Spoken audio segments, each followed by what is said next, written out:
അതെ, കുറേ നാളുകളായില്ലേ ഒരു ലൈവ് വീഡിയോ വന്നിട്ട്. അപ്പം ഞാൻ വിചാരിച്ചു എന്നൊരു ചെറിയ കഥയൊക്കെ പറഞ്ഞ് അങ്ങോട്ട് തുടങ്ങാമെന്ന് വിചാരിച്ചു. അപ്പം എല്ലാവരും സുഖമായിട്ടിരിക്കണമല്ലോ അല്ലേ? വിശേഷമൊന്നുമില്ല എന്ന് വിചാരിക്കുന്നു. ഇപ്പം നമുക്ക് വേനൽ മഴയൊക്കെ നന്നായിട്ട് കിട്ടി, എല്ലാവരും തണുത്ത് നല്ല കാലാവസ്ഥയിലും അന്തരീക്ഷമൊക്കെ നല്ല ഇതായതുകൊണ്ട് കൂളായിട്ടിരിക്കണമെന്ന് വിചാരിക്കുന്നു. ഓക്കെ, ദൈവം എല്ലാവരെയും നടത്തട്ടെ, ദൈവം സഹായിക്കട്ടെ. അപ്പം ഞാൻ കേട്ട ഒരു കഥയാട്ടോ. ഒരുപാട് പ്രാവശ്യം ഞാൻ ആ കഥ റിപ്പീറ്റായിട്ട് കേൾക്കുവാനും ഒന്ന് രണ്ടിടത്ത് പറയാനൊക്കെ ഇടയായിട്ടുണ്ട്. കാരണം എനിക്ക് ഒത്തിരി സ്ട്രൈക്ക് ചെയ്ത ഒരു കഥയാണ്. അപ്പോൾ നിങ്ങൾക്കും അത് ഇഷ്ടമാകും എന്ന് ഞാൻ വിചാരിക്കുന്നു. അപ്പോൾ വീഡിയോ കണ്ടുകൊണ്ടിരിക്കുന്നവർക്ക് ഇഷ്ടപ്പെടുകയാണെങ്കിൽ ലൈക്ക് ചെയ്യാനും കമൻറ്റ് ചെയ്യാനും ഷെയർ ചെയ്യാനൊന്നും മറക്കരുത്. നല്ലൊരു കഥയാണ്. അതുപോലെ നമ്മളെ ചിന്തിപ്പിക്കുന്ന ഒരു കഥയാണ്. പല സാഹചര്യത്തിലും നമ്മൾ ഇതുപോലെയൊക്കെ ആയി തീർന്നിട്ടുണ്ട്. അപ്പോൾ അങ്ങനെയൊന്നും ആവാതിരിക്കാനായിട്ട് നമ്മൾ ആരെയാണ് കൂടെ കൊണ്ടുപോകേണ്ടത്, നമ്മളെങ്ങനെ ആയിത്തീരണം എന്നൊക്കെയുള്ളൊരു ചെറിയ കഥ, ഒരു കുഞ്ഞു കുട്ടിയുടെ കഥയാട്ടോ. അപ്പോൾ നമുക്ക് കഥയിലേക്ക് ഇടന്നാലോ? അപ്പോൾ പേജ് ഫോളോ ചെയ്യാത്തവരോ ചാനൽ സബ്സ്ക്രൈബ് ചെയ്യാത്തവരൊക്കെ ആരെങ്കിലും ആയിട്ടുണ്ടെങ്കിൽ, എന്നെ കേൾക്കുന്നുണ്ടെങ്കിൽ അതൊന്ന് ചെയ്ത് സപ്പോർട്ട് ചെയ്യുകയും ചെയ്യണേ. അപ്പോൾ ഇനിയും തുടർന്ന് ഇതുപോലെയുള്ള കഥകളും ഒക്കെ ആയിട്ട് വരണം എന്ന് നിങ്ങൾ ആഗ്രഹിക്കുന്നുവെങ്കിൽ കമൻറ്റിലൂടെ അറിയിക്കണേ. അപ്പോൾ വേറൊന്നുമല്ല, ഒരു 12-13 വയസ്സുള്ള ഒരു പെൺകുട്ടിയുടെ ഒരു കഥയാണ്. അപ്പം അവൾക്ക് ഒരു ദിവസം ഉണ്ടല്ലോ ഒരാഗ്രഹം തോന്നി, അവൾക്ക് ഒറ്റയ്ക്ക് ട്രെയിനിലൊന്ന് യാത്ര ചെയ്യണമെന്ന്. പക്ഷേ അവൾ അതിന് മുമ്പ് അവളുടെ മാതാപിതാക്കളെയും സഹോദരങ്ങളുടെയൊക്കെ കൂടെ ഒരുപാട് പ്രാവശ്യം അവൾ ഇങ്ങനെ ട്രെയിനിൽ ഒരുപാട് പ്രാവശ്യം യാത്ര ചെയ്തിട്ടുണ്ട് കേട്ടോ. അപ്പം അങ്ങനെ ഇരിക്കുമ്പോൾ ഈ കുഞ്ഞിന് തോന്നി, എനിക്ക് തന്നെ ആരുടെയും സഹായമില്ലാതെ ഒറ്റയ്ക്ക് ഒന്ന് ഈ ട്രെയിനിൽ യാത്ര ചെയ്യണമെന്ന്. അപ്പോൾ ഒരുപാട് പ്രാവശ്യം അവളിങ്ങനെ മാതാപിതാക്കളോട് ഇങ്ങനെ അപേക്ഷിച്ചു, എനിക്കിങ്ങനെ പോകണം എന്നൊക്കെ പറഞ്ഞു. അപ്പോൾ ഒത്തിരി പ്രാവശ്യം അവളെ ഇങ്ങനെ നിരുത്സാഹപ്പെടുത്തി. കാരണം 12-13 വയസ്സായ ഒരു പെൺകുട്ടിയല്ലേ.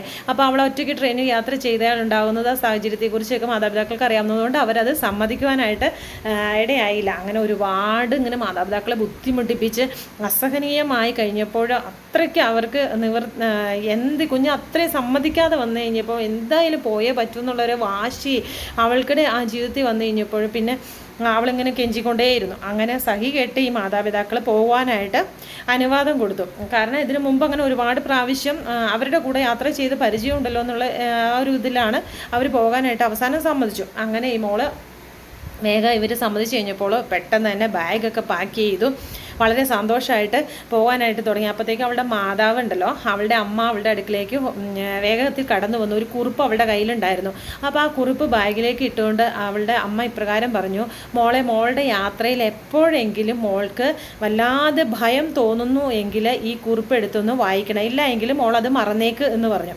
അപ്പോൾ അവൾ അതെല്ലാം സമ്മതിച്ച് വേഗം തന്നെ ട്രെയിൻ പോകാറായ സമയമായി വേഗം തന്നെ അങ്ങോട്ട് പോയി ട്രെയിനിൽ കയറി യാത്ര ആരംഭിച്ചു. അപ്പോൾ അവൾക്ക് വളരെ സന്തോഷമായിരുന്നു കേട്ടോ. ട്രെയിനിൽ കയറി യാത്ര ആരംഭിച്ച സമയം ഒരുപാട് സന്തോഷം തോന്നി. എന്നാന്ന് വെച്ചിട്ടുണ്ടെങ്കിൽ അവൾക്ക് പരിചിതരായ ആളുകൾ, അവൾ പോയി സ്ഥിരം യാത്ര ചെയ്തുകൊണ്ടിരുന്ന ആളുകളൊക്കെ അതിലുള്ളതുകൊണ്ട്, ഈ കുഞ്ഞുങ്ങളിടയ്ക്ക് പോകാറുള്ളതുകൊണ്ട് അവൾക്ക് സന്തോഷമായിരുന്നു. അവളിങ്ങനെ പുറത്തുള്ള കാഴ്ചകളൊക്കെ കണ്ട് അവിടെ കൂടെ ഉണ്ടായിരുന്ന കമ്പാർട്ട്മെൻറ്റിൽ ഉണ്ടായിരുന്ന ആളുകളോട് വർത്താനമൊക്കെ പറഞ്ഞ് അതുപോലെ ഫുഡൊക്കെ കഴിച്ച് ഇങ്ങനെ വളരെ സന്തോഷമായിട്ട് യാത്ര ചെയ്തുകൊണ്ടിരിക്കുക. അപ്പോൾ അങ്ങനെ ഓരോ ജംഗ്ഷൻ ചെല്ലും തോറും അവളുടെ കൂടെ ഉണ്ടായിരുന്ന ആ നല്ലവരായ ആളുകൾ ഓരോ സ്റ്റേഷനിലും ഇറങ്ങുവാനായിട്ട് തുടങ്ങി. അപ്പോൾ അവസാനം ഒരുപാട് രാത്രിയായി. ഒത്തിരി രാത്രിയായി കഴിഞ്ഞ സമയത്ത് ഇവളുടെ കമ്പാർട്ട്മെൻറ്റിലുള്ള എല്ലാവരും ഇറങ്ങിക്കഴിഞ്ഞപ്പോൾ മോൾക്ക് ചെറുതായിട്ടൊരു ഇത് തോന്നി തുടങ്ങി കേട്ടോ. പിന്നെ എന്നാന്ന് വെച്ചിട്ടുണ്ടെങ്കിൽ പുതിയ ആളുകൾ, അപരിചിതരായ ആളുകൾ പിന്നെ ആ ട്രെയിനിലേക്ക്, ആ കമ്പാർട്ട്മെൻറ്റിലേക്ക് കയറുവാനായിട്ട് തുടങ്ങി. അപ്പോൾ അവരിൽ ചിലർ ഈ കുട്ടിയെ ഇങ്ങനെ തുറിച്ച് നോക്കാനും, സംശയാസ്പദമായി ഇവൾ തന്നെയല്ലേ യാത്ര ചെയ്യുന്നത് അങ്ങനെ നോക്കുവാനും, അതുപോലെ തന്നെ മറ്റൊരു രീതിയിൽ ഒക്കെ ഇവളെ ഉറ്റു നോക്കുവാനും തുറച്ചു നോക്കാനൊക്കെ തുടങ്ങി.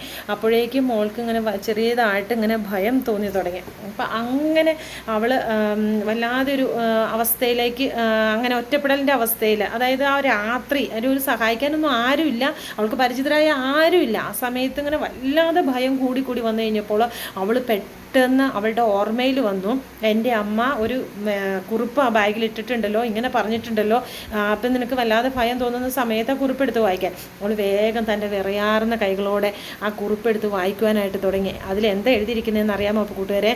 അതിനകത്ത് പ്രകാരമാണ് എഴുതിയിരുന്നത്, മോൾക്ക് വല്ലാതെ ഭയം തോന്നുന്നുണ്ടല്ലേ? അപ്പോൾ മോള് ഭയപ്പെടേണ്ട. മോളുടെ തൊട്ട് പുറകിലുള്ള കമ്പാർട്ട്മെൻറ്റിൽ മോളുടെ അച്ഛനും കൂടെ ഇരുന്ന് യാത്ര ചെയ്യുന്നുണ്ട്. അതുകൊണ്ട് മോള് ഭയപ്പെടേണ്ട, ഒട്ടും പേടിക്കണ്ട കേട്ടോ എന്ന് പറഞ്ഞു. അപ്പോൾ ആ മകളുടെ ഒന്ന് ഓർത്തു നോക്കി, എത്ര സന്തോഷം അവളുടെ ജീവിതത്തിൽ വന്നു എന്ന് അറിയാമോ? അവൾ ആ ഒരു സമയം തൻ്റെ അച്ഛൻ തൻ്റെ കൂടെയുണ്ട്, ഒപ്പം യാത്ര ചെയ്യുന്നു എന്നുള്ളതായിട്ടുള്ള ആ ഒരു അറിവ് അവൾക്ക് ഉള്ളിലേക്ക് കിട്ടിയപ്പോൾ അവളുടെ ഭയം എല്ലാം പെട്ടെന്ന് മാറുവാനായിട്ട് ഇടയെത്തിരുന്നു. അവൾ അത്രയേറെ സന്തോഷിച്ച ഒരു നിമിഷമായിരുന്നു അത്. ഇങ്ങനെ പ്രിയ കൂട്ടുകാരെ, ഞാൻ ഈ പറഞ്ഞ കഥയിൽ പലപ്പോഴും നമ്മളും നമ്മുടെ മാതാപിതാക്കളെയും നമ്മുടെ പ്രിയപ്പെട്ടവരെയും ദൈവത്തെയൊക്കെ വിട്ട് നമ്മൾ പലപ്പോഴും ഒറ്റയ്ക്ക് സഞ്ചരിക്കാം, എൻ്റെ കഴിവുകൾ കൊണ്ട് തന്നെ എനിക്ക് ഇന്നത് ചെയ്യാമെന്നെല്ലാം തോന്നുന്ന ചില സമയങ്ങൾ നമ്മുടെ ജീവിതത്തിൽ കടന്നു വരും. അപ്പോഴൊന്ന് നാം ചിന്തിക്കണം, നമുക്ക് ഒരുപാട് ദൂരം യാത്ര ചെയ്യേണ്ടതായിട്ടുണ്ട്.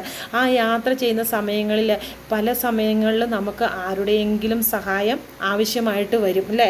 അല്ലാതെ നമുക്ക് അത്ര ദൂരം സഞ്ചരിക്കുവാനായിട്ട് നമ്മുടെ സ്വന്തം കഴിവുകൾ കൊണ്ട് ഒരിക്കലും നമുക്ക് ആ സ്ഥലം നമ്മൾ എത്തിപ്പെടാനായിട്ട് സാധിക്കുകയില്ല. കാരണം ആ സമയങ്ങളിൽ ഏതെങ്കിലും ഒരു സാഹചര്യത്തിൽ നമുക്ക് ആരുടെയെങ്കിലും ഒരു സഹായം ആവശ്യമായിട്ട് വന്നേക്കാം. അതുകൊണ്ട് പുറപ്പാട് പുസ്തകം 33-ാം അധ്യായം 14-ാം വാക്യത്തിൽ ഇപ്രകാരം പറയുന്നുണ്ട് കേട്ടോ. യഹോവ മോശയോട് അരുളി ചെയ്യുന്നത് ഇപ്രകാരമാണ്. എന്താണ് നമുക്കൊന്ന് നോക്കാം കേട്ടോ. അത് എൻ്റെ സാന്നിധ്യം നിന്നോട് കൂടെ പോരും, ഞാൻ നിനക്ക് സ്വസ്ഥത നൽകും എന്നാണ് ആ ദൈവവചനത്തിൽ അവിടെ എഴുതിയിരിക്കുന്നത്. അപ്പോൾ നമുക്ക് സ്വസ്ഥത നൽകുവാനും നമ്മുടെ ദൈവത്തിൻ്റെ സാന്നിധ്യം നമ്മോട് കൂടെ ഉണ്ടെങ്കിൽ മാത്രമേ നമുക്ക് മുമ്പോട്ടുള്ള യാത്ര ആ ലക്ഷ്യസ്ഥാനത്ത് എത്തിച്ചേരുവാനായിട്ട് സാധിക്കുകയുള്ളൂ. അപ്പോൾ നമുക്ക് ഒരിക്കലും ഒരു ഭയത്തിൻ്റെ ആവശ്യമില്ല. കർത്താവ് നമ്മുടെ കൂടെയുണ്ട്, ദൈവം നമ്മുടെ കൂടെയുണ്ട്, ദൈവം നമ്മോട് കൂടെ പോരുന്നുവെങ്കിൽ നമുക്ക് എവിടെയും എത്തിപ്പെടുവാനായിട്ട് സാധിക്കും അല്ലേ? അതുകൊണ്ടാണ് പറയുന്നത്, നമ്മൾ എത്ര തന്നെ ദൈവത്തിൽ നിന്ന് അകന്ന് ഒറ്റയ്ക്ക് യാത്ര ചെയ്യാൻ ശ്രമിച്ചാലും ദൈവം ഒരിക്കലും നമ്മളെ ഒറ്റയ്ക്ക് വിടുവാനായിട്ട് തയ്യാറാവുകയില്ല. കാരണം ദൈവം നമ്മുടെ കൂടെ പോരും. ദൈവം നമ്മളെ അങ്ങനെ തള്ളിക്കളയുകയില്ല, ഒരിക്കലും ഉപേക്ഷിക്കുകയില്ല.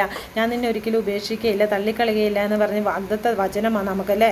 കർത്താവിൻ്റെ ആ വാഗ്ദത്ത വചനം നമ്മുടെ കൂടെ ഉള്ളത് കൊണ്ട് നമുക്ക് അത് ഒരിക്കലും ഭയപ്പെടേണ്ട ഒരു ആവശ്യവും നമുക്ക് വരുന്നില്ല. അതുകൊണ്ട് കാരണം നമ്മുടെ കർത്താവ് സ്നേഹവാനായ ദൈവമാണ് അല്ലേ? നമ്മുടെ ബലഹീനതകൾ നമ്മുടെ കർത്താവ് നമ്മുടെ ഏതവസ്ഥയിലും നമ്മളെ കൈവിടുകയില്ല. ആ വാഗ്ദത്തം നമുക്കുണ്ട്. ദൈവം നൽകിയ ആ വാഗ്ദത്തത്തിൽ നാം ഉറച്ച് വിശ്വസിക്കുകയും അതുപോലെ തന്നെ എവിടെ പോയാലും നമ്മൾ എവിടെ ഇറങ്ങിയാലും അതിനു മുമ്പ് ഒരു വാക്ക് പ്രാർത്ഥിച്ച് ഇതിന് പോവുകയാണ്, ദൈവമേ എന്നോട് കൂടെ പോരണമേ എന്ന് നമ്മൾ പറഞ്ഞുകൊണ്ട് പോയി കഴിഞ്ഞിട്ടുണ്ടെങ്കിൽ ദൈവം നമ്മളെ തീർച്ചയായിട്ടും അനുഗ്രഹിക്കും. അതുകൊണ്ട് എല്ലാവരും ദൈവത്തിൽ കൂടുതൽ ആശ്രയിക്കുകയും ദൈവത്തെ കൂടുതൽ മുമ്പോട്ട് യാത്ര ചെയ്യുവാനായിട്ട് എല്ലാവരെയും ദൈവം സഹായിക്കട്ടെ എന്ന് പറഞ്ഞുകൊണ്ട് ചെറിയ കഥ ഞാനിപ്പോൾ ഇവിടെ നിർത്തുകയാണ്. അപ്പോൾ നിങ്ങൾക്ക് കൂട്ടുകാർക്ക് ഇഷ്ടപ്പെടുകയാണെങ്കിൽ ഈ കഥ, ഞാൻ ആ കുഞ്ഞിൻ്റെ കഥയാണ് പറഞ്ഞത്. ആ കുഞ്ഞ് ഇപ്രകാരം ഒറ്റയ്ക്ക് സഞ്ചരിച്ചു, അവൾക്ക് പേടി വന്നു, അപ്പോൾ അവളുടെ അച്ഛൻ കൂടെ ഉണ്ടായി. അപ്പോൾ അവളുടെ ജീവിതത്തിൽ വന്ന ആ സന്തോഷം ഇതുപോലെയാണ് നമ്മുടെ ജീവിതത്തിലും. കർത്താവ് നമ്മൾക്ക് ഭാരപ്പെടുന്ന അവസ്ഥയിൽ അല്ലെങ്കിൽ നമുക്ക് മുമ്പോട്ട് പോകാൻ കഴിയാതെ വരുന്ന അവസ്ഥയിൽ ദൈവം നമ്മുടെ കൂടെ ഇരുന്ന് നമ്മളെ സഹായിക്കും എന്നുള്ള ഒരു ഉറപ്പും നമുക്ക് ഒരു വിശ്വാസവും മുമ്പോട്ടുള്ള പ്രത്യാശയൊക്കെ നമുക്ക് ഉണ്ടാകണം. അതുകൊണ്ട് ദൈവം നമ്മളെല്ലാവരെയും അനുഗ്രഹിക്കട്ടെ. God bless you all. Thank you.